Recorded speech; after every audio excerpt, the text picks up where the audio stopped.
જય શ્રી કૃષ્ણ. પ્રિય મિત્રો, શ્રીમદ ભગવદ્ ગીતાના જ્ઞાન આધારિત એક અનોખી વાર્તા જે તમને જીવનના ગહન રહસ્યો સમજાવશે.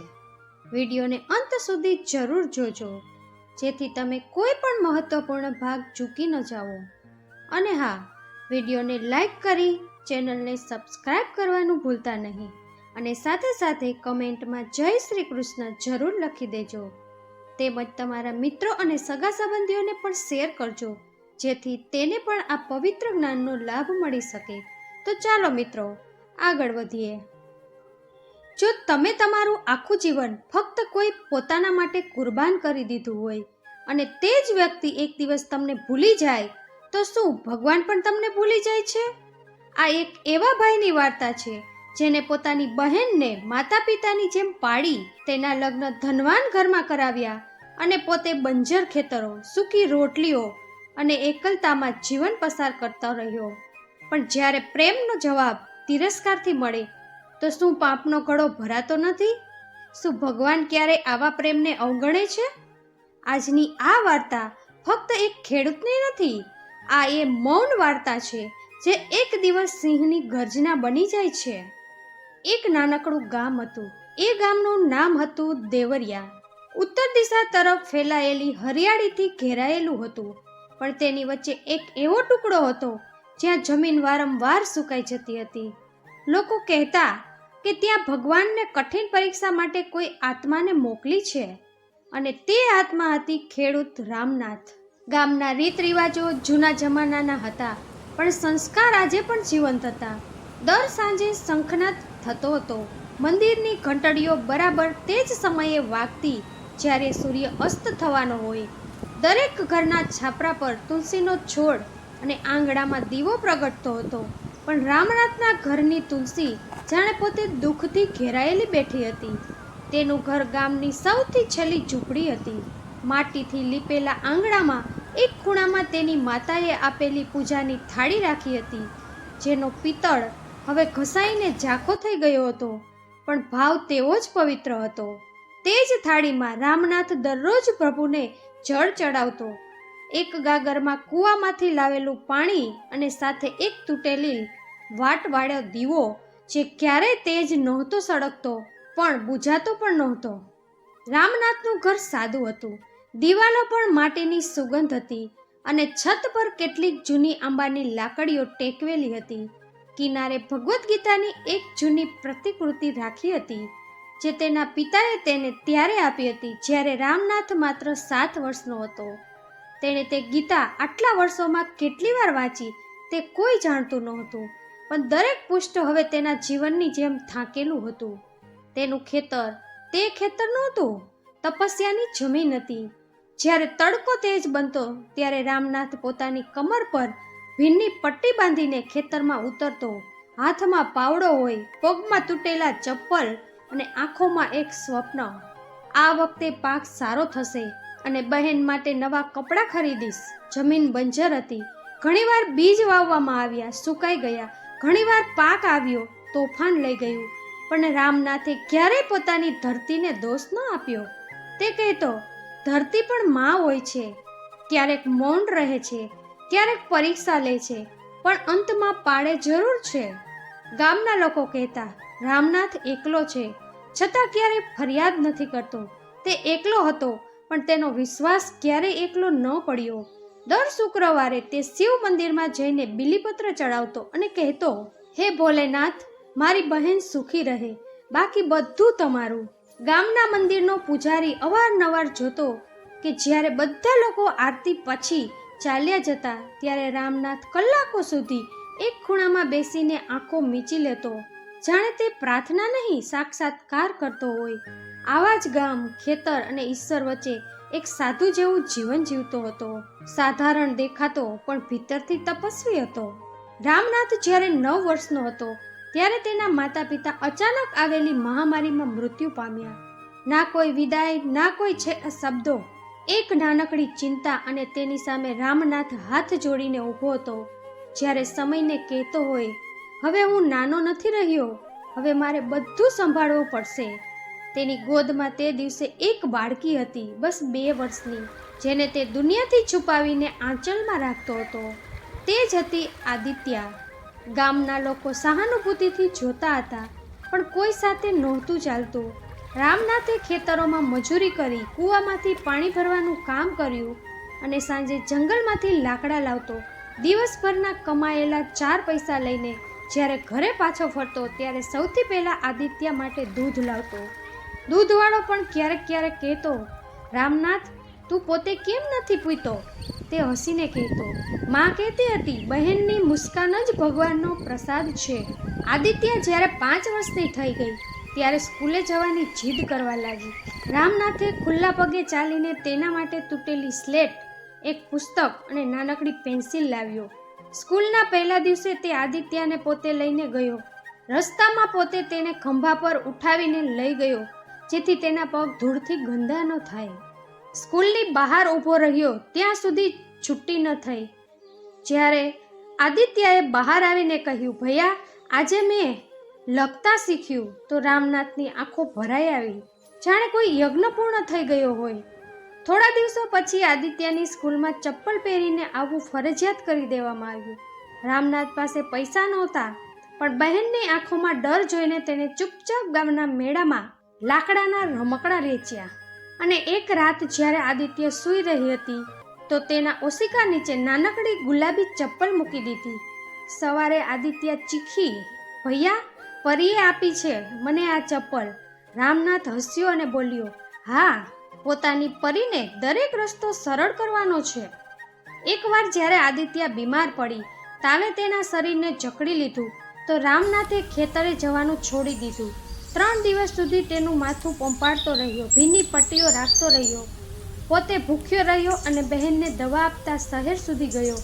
ત્યારે એક રાત તેણે ઝૂંપડીની બહાર આકાશ તરફ જોતા કહ્યું, હે પ્રભુ, તેને મારી ઉંમર લાગી જાય, તે હસતી રહે, હું રહું કે ન રહું, પણ મારી બહેનને ક્યારેય દુઃખ ન આપશો.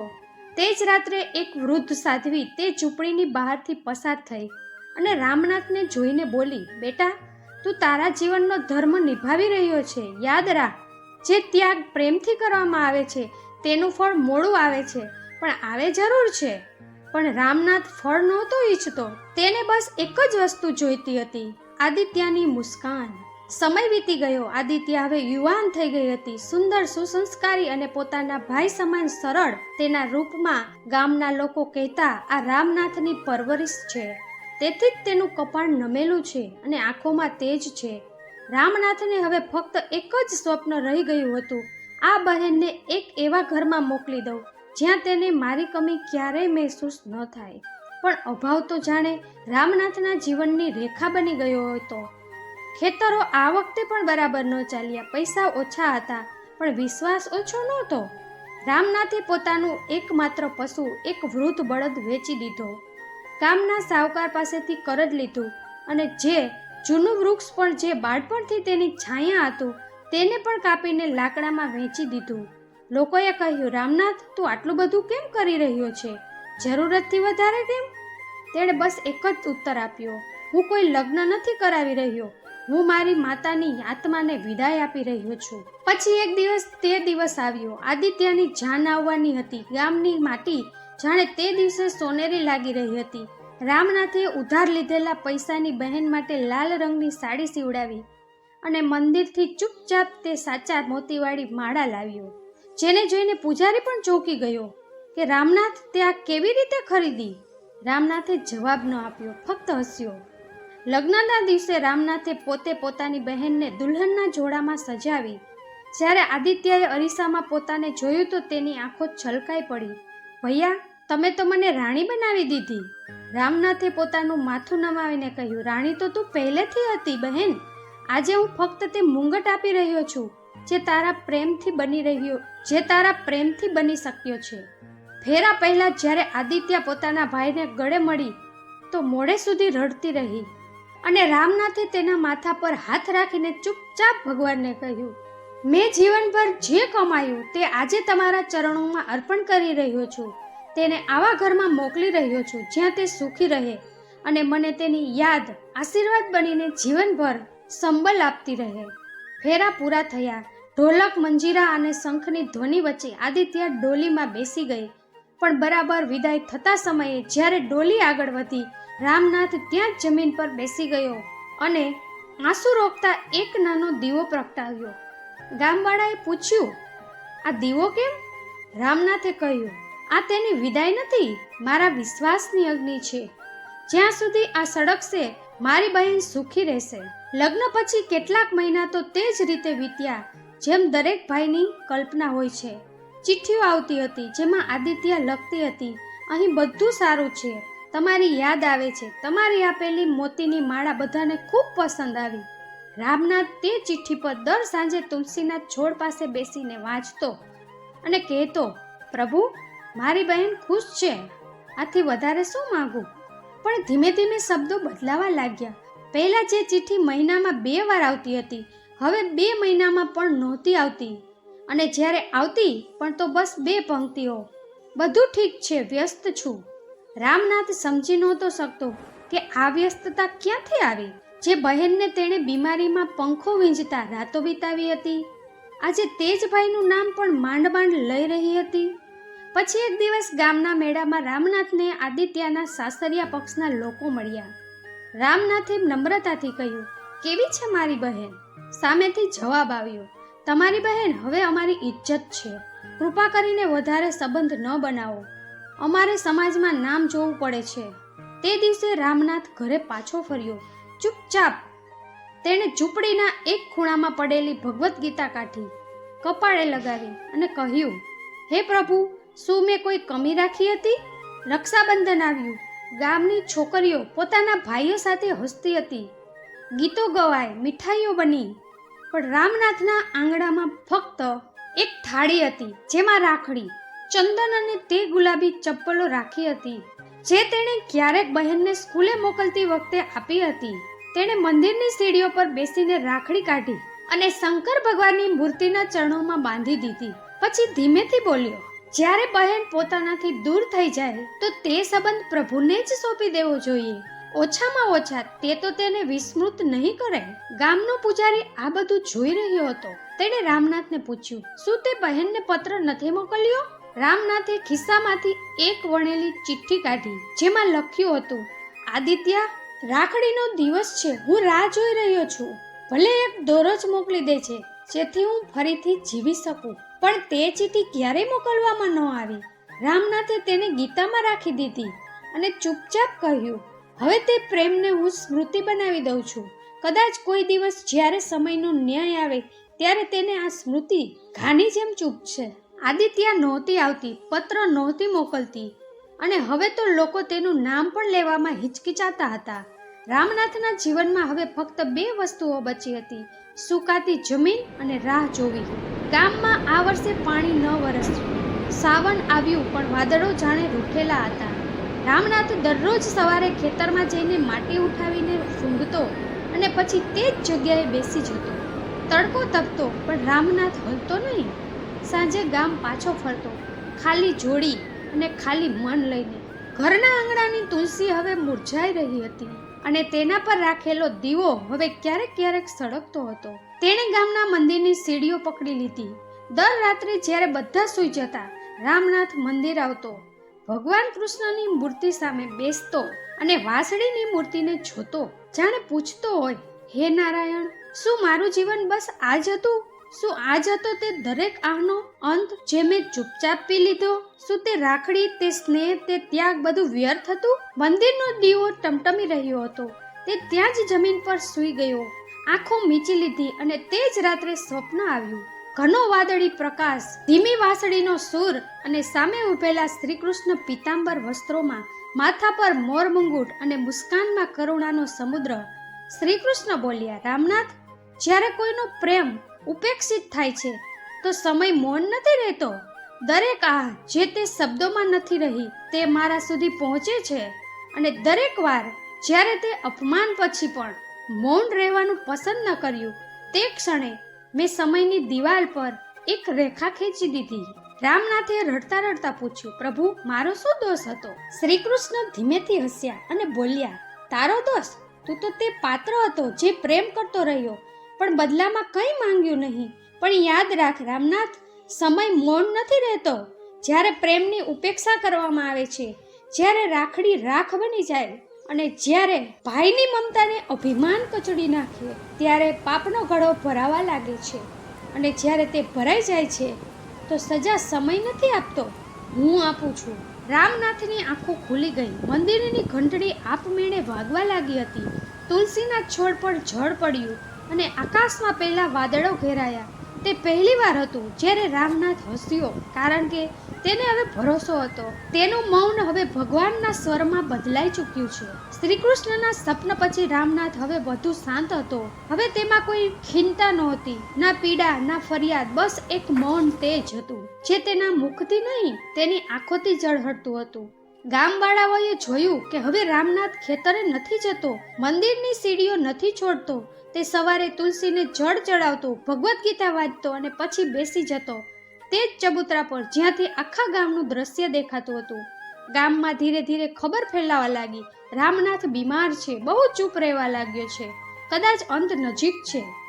એક દિવસ પંચાયતનો મુખી, કેટલાક લોકો અને મંદિરનો પૂજારી તેની પાસે આવ્યા. રામનાથે બધાને પાસે બેસાડ્યા અને પોતાની ઝૂંપડી તરફ ઈશારો કરીને કહ્યું, આ ઘર મને છાંયડો આપ્યો જ્યારે દુનિયાએ મોં ફેરવી લીધું હતું. આ આંગણાએ મારી બહેનના પગલાંની આહટ સાચવી અને આજ તુલસીએ મારા દરેક આંસુ પી લીધા. હવે હું પૂછું છું કે આ ઘર એકલું ન રહે. બધા ચૂપ હતા. રામનાથે એક કાગળ કાઢ્યો જે પહેલેથી તૈયાર હતો.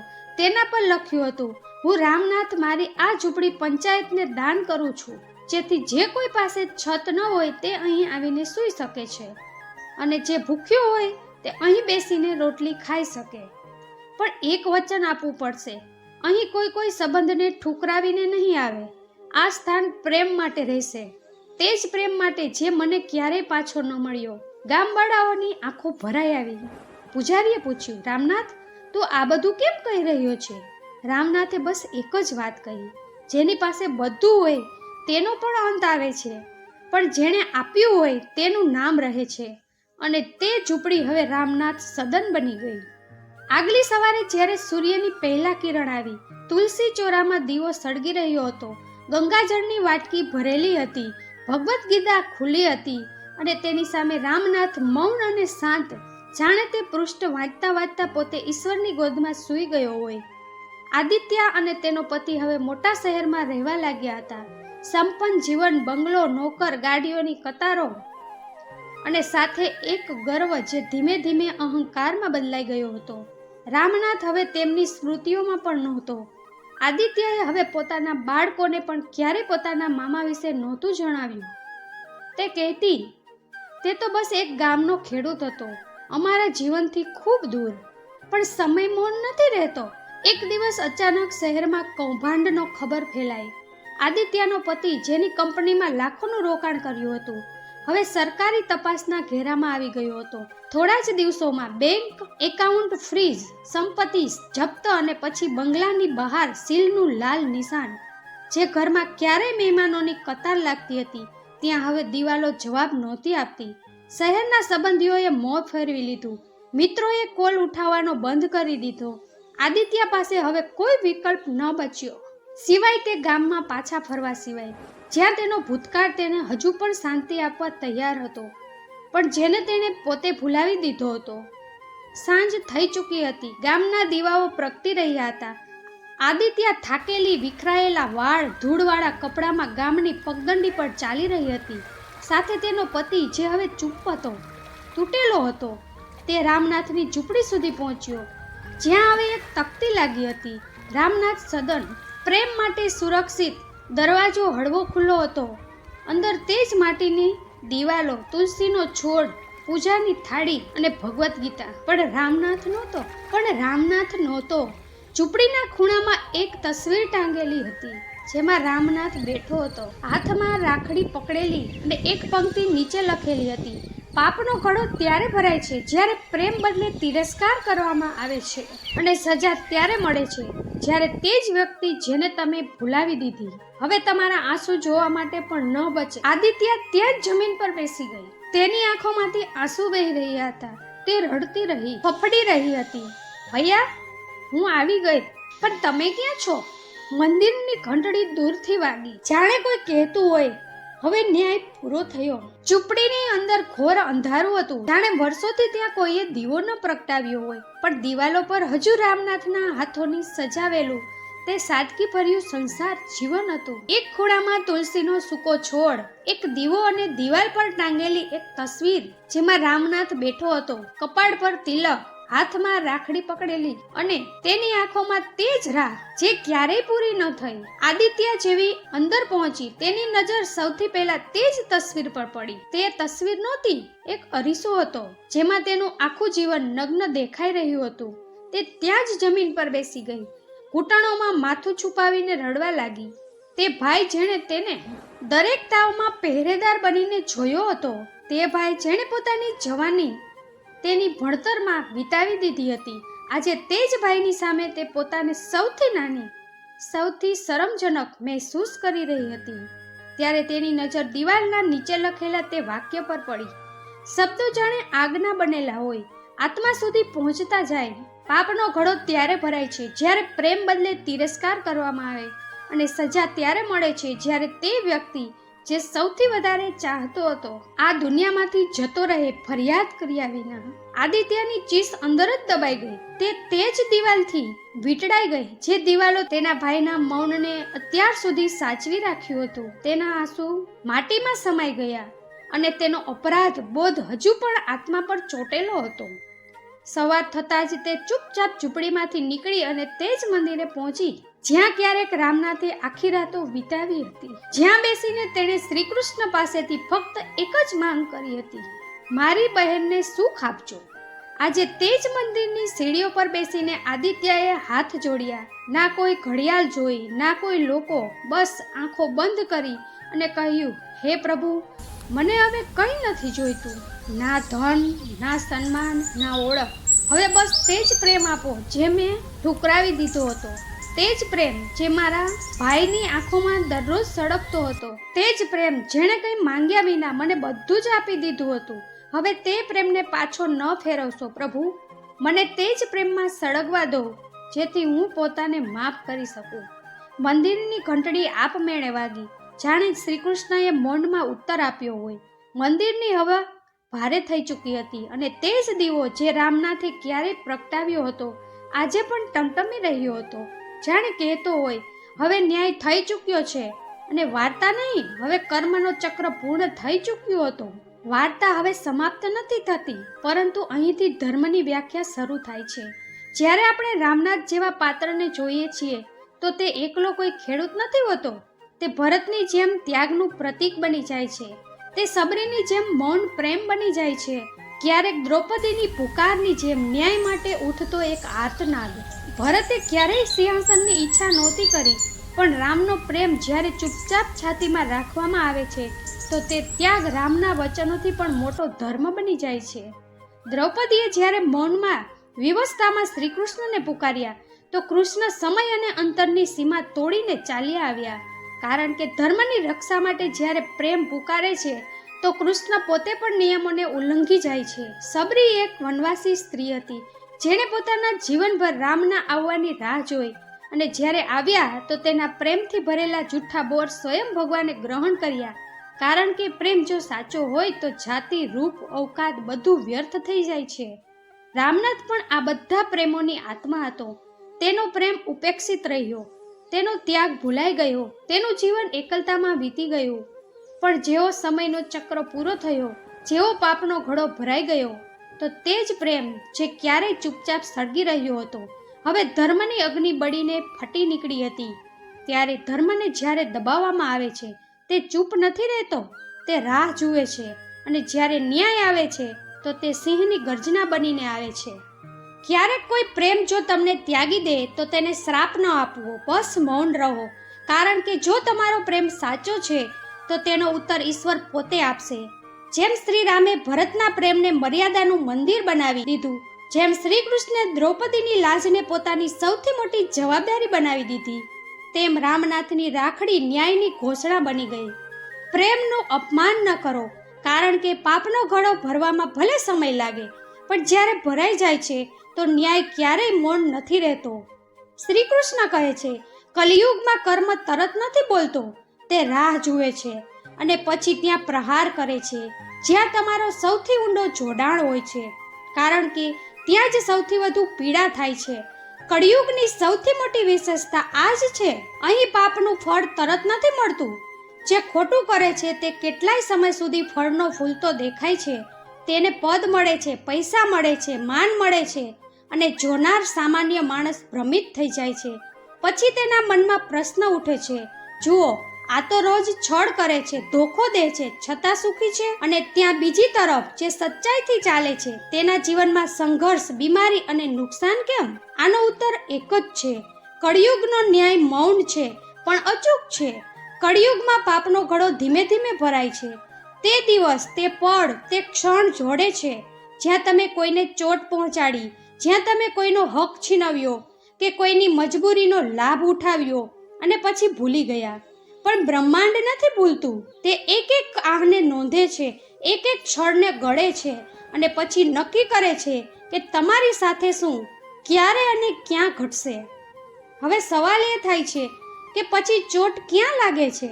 શ્રી કૃષ્ણ કહે છે, જ્યાં તમારો સૌથી વધુ પ્રેમ હોય છે, જ્યાં તમે સૌથી વધુ જોડાણ રાખો છો, જ્યારે તમારું જીવન સૌથી ઊંડાણપૂર્વક જોડાયેલું હોય છે, કળિયુગ ત્યાં જ ચોટ કરે છે. જો કોઈ પોતાના બાળકો સાથે અત્યંત જોડાયેલા છે તો ત્યાં સમસ્યાઓ આવે છે. જો કોઈને પોતાના નામ અને પ્રતિષ્ઠા પર ખૂબ ગર્વ છે તો તે જ કલંકિત થાય છે. જો કોઈ પોતાના શરીર અને સૌંદર્ય પર અભિમાન કરે છે તો રોગ ત્યાં જ આવીને વસે છે. કેમ? કારણ કે આ જ ઈશ્વરનો સૌથી સૂક્ષ્મ અને સચોટ ન્યાય વ્યવસ્થા છે.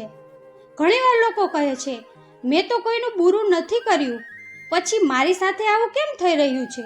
પણ સત્ય એ છે કે દરેક વ્યક્તિનું જીવન તેના કર્મોની એક અદ્રશ્ય દોરીથી જોડાયેલું હોય છે.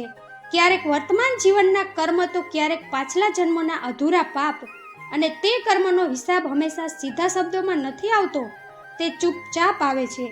જેમ એક પિતા જેણે પોતાના કર્મચારીઓને વર્ષો સુધી ધોખા આપ્યા, તે પોતે તો અમીર બની ગયો પણ તેના દીકરાના શિક્ષણમાં વારંવાર નિષ્ફળતા આવી. જેમ એક મહિલા જેણે બીજાના લગ્ન તોડ્યા, તેને પોતાના દીકરાના લગ્ન થતા જોવા ન મળ્યા.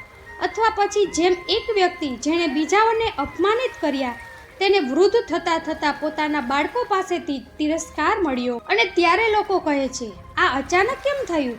પણ આ અચાનક નથી થતું. આ ખૂબ વિચારીને મોકલવામાં આવેલો ઉત્તર હોય છે તે સવાલોનો જે આપણે ક્યારેક કોઈની આંખોમાં છોડ્યા હતા. કળિયુગમાં ઈશ્વર ન્યાયનો દંડ લઈને નથી આવતો. તે તમારા પોતાના સંબંધો, તમારી ભાવનાઓ, તમારી આશાઓમાંથી જ તમને તમારો ઉત્તર આપે છે. અને આ ન્યાય એટલો ઊંડો હોય છે કે વ્યક્તિ જીવનભર વિચારતો રહે છે, મારી સાથે જ આવું કેમ થયું? પરંતુ જે શ્રી કૃષ્ણને સમજે છે, જે આત્માની અવાજને સાંભળે છે, તેઓ જાણે છે કે આ કર્મોનો મૌન ઉત્તર છે. તેથી કળિયુગમાં સૌથી મોટી બુદ્ધિમત્તા આ જ છે કે તમે તમારું દરેક કર્મ એવું કરો જાણે તે જ કાલે તમારી પાસે ઉત્તર બનીને પાછું ફરશે. કારણ કે પાછું જરૂર ફરશે, શબ્દમાં નહીં, પરિણામોમાં. અને જ્યારે પાછું ફરશે તો પસ્તાવા માટે બહુ મોડું થઈ ચૂક્યું હશે. શ્રી કૃષ્ણ કહે છે, ધર્મની આડ લઈને કરવામાં આવેલું પાપ કેવળ અધર્મ નથી હોતું, તે સત્ય વિરુદ્ધ વિદ્રોહ હોય છે અને તેનું પરિણામ સૌથી વધુ તીવ્ર હોય છે. ક્યારેક ક્યારેક માણસ કોઈ પાપને એમ કહીને કરી બેસે છે કે હું તો કેવળ પોતાનો ધર્મ નિભાવી રહ્યો છું. અને આ જ સૌથી મોટો ધોખો હોય છે, પોતાનાથી. કારણ કે પાપ ભલે કોઈ પણ નામથી કરવામાં આવે, તે પાપ જ રહે છે. મહાભારતનું એક પાત્ર છે કર્ણ. કર્ણ એક મહાન યોદ્ધા હતો, ઉદાર હતો, દાની હતો, પરાક્રમી હતો. પણ તેની સૌથી મોટી ત્રાસદી એ હતી, તેણે પોતાના જીવનનો આધાર કૃતજ્ઞતા બનાવી લીધો હતો, સત્યને નહીં. દુર્યોધને જ્યારે કર્ણનું અપમાન ભૂસ્યું, તેને સન્માન આપ્યું, રાજ્ય આપ્યું, તો કર્ણે નક્કી કરી લીધું કે હવે તે દરેક હાલમાં દુર્યોધનનો પક્ષ લેશે, ભલે દુર્યોધન સાચો હોય કે ખોટો હોય. આ જ તે ક્ષણ હતી જ્યારે કર્ણનો વિવેક ધીમે ધીમે મરવા લાગ્યો.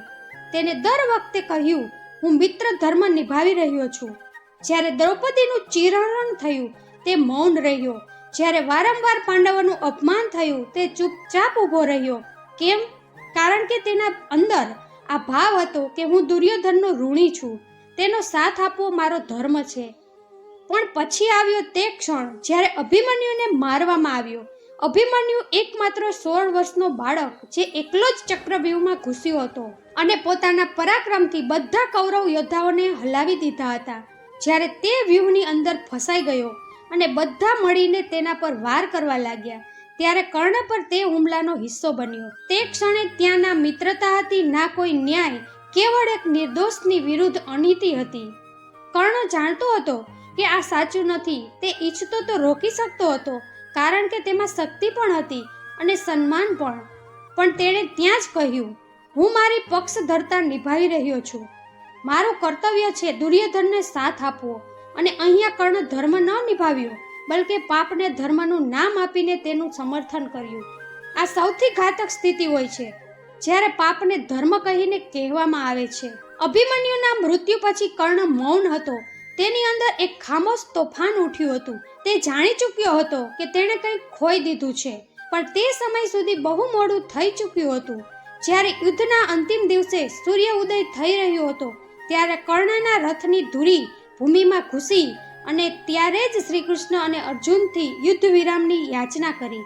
પણ શ્રીકૃષ્ણ મૌન રહ્યા, કારણ કે હવે કર્મ બોલી રહ્યું હતું. કર્ણને તે જ સૂર્યનો સામે મૃત્યુ મળ્યું, જેના તે પુત્ર હતા. તેનો અંત પણ પ્રકાશમાં થયો, જેથી તેની અંદરનો અંધકાર સ્પષ્ટ દેખાઈ શકે. આજે પણ સમાજમાં આ ખૂબ થાય છે. લોકો જૂઠનો સાથ સંબંધોના નામે આપે છે, અન્યાયનો સાથ કર્તવ્યના નામે આપે છે અને પછી કહે છે, મેં તો બસ પોતાની ભૂમિકા ભજવી. પણ આ બ્રહ્માંડનો ન્યાય આ શબ્દોનો નથી માનતો. તે કેવળ કર્મ જુએ છે કે તે ક્ષણે તમે શું કર્યું, જ્યારે તમારી પાસે વિકલ્પ હતો. કર્ણ પાસે વિકલ્પ હતો, પણ તેણે અનીતિને ધર્મ સમજીને પસંદ કરી અને તેનું પરિણામ ભલે મોડું આવ્યું, પણ એવું આવ્યું કે આખી દુનિયાએ જોયું. તો જો ક્યારેય તમે પોતાને એમ કહેતા જુઓ, હું કંઈ ખોટું નથી કરી રહ્યો, હું તો બસ પોતાની ભૂમિકા ભજવી રહ્યો છું, તો એક વાત જરૂર વિચારજો કે શું તમે ભૂમિકા ભજવી રહ્યા છો કે કોઈ અધર્મને ધર્મ સમજીને પોષી રહ્યા છો. કારણ કે જ્યારે પાપને ધર્મનું નામ આપીને કહેવામાં આવે છે, તો તેનું ફળ એટલું તીવ્ર હોય છે કે તે કેવળ શરીર નહીં, આત્માને પણ બાળી દે છે. તો મિત્રો, આ વિડીયોમાં બસ આટલું જ. હું આશા રાખું છું કે તમને આ વિડીયો જરૂર પસંદ આવ્યો હશે અને તેમાંથી તમે ઘણું શીખ્યા હશો. તો વિડીયોને લાઈક કરી કમેન્ટમાં જય શ્રી કૃષ્ણ લખવાનું ભૂલતા નહીં. અને આ વિડીયો તમારા મિત્રોને પણ શેર કરજો, જેથી તેને પણ આ અમૂલ્ય જ્ઞાનનો લાભ મળી શકે. તો મિત્રો, આ ચેનલ પર તમે નવા હોય તો ચેનલને સબસ્ક્રાઇબ કરી દેજો. શ્રી કૃષ્ણ તમારી બધી મનોકામના પૂર્ણ કરે. હંમેશા પ્રસન્ન રહેજો. પોતાનું ધ્યાન રાખજો. જય શ્રી રાધે કૃષ્ણ.